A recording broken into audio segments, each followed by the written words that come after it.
शेतकरी मित्रांनो, आपण आपल्या घरातल्या कुठल्या वस्तू आहेत ज्या वापरून आपल्या पशुपालनामध्ये त्याचा वापर करू शकतो आणि आपल्या पशुपालनातला बराचसा खर्च कमी करू शकतो.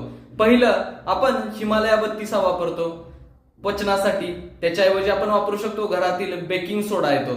बेकिंग सोडा वापरलं तरी पचन चांगलं होतं शेतकरी मित्रांनो आणि जनावरांच्या शरीराला चांगलं लागतं. त्यानंतर दुसरं, शेतकरी मित्रांनो, आपण अजून कशाचा वापर करू शकतो?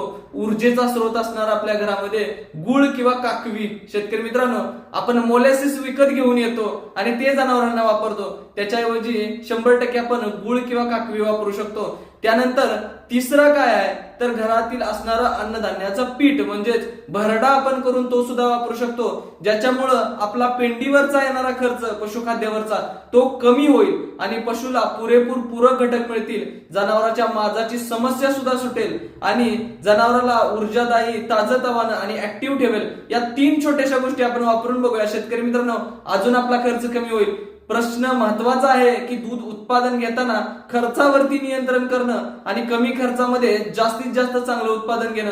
शेतकरी मित्रांनो, अशाच टिप्ससाठी आत्ताच लाईक करा, शेअर करा आणि सबस्क्राईब करायला विसरू नका. अजून भरपूर व्हिडिओ आपल्याला टिप्स शिकायचे आहेत. आपण यानंतर एक सिरीज घेऊन येणार आहोत काही दिवसातच की खर्च कसा कमी करायचा आणि उत्पादन कसं वाढवायचं, या गोष्टी सुद्धा आपण शिकणार आहोत. शेतकरी मित्रांनो, आत्ताच सबस्क्राईब करायला विसरू नका. धन्यवाद.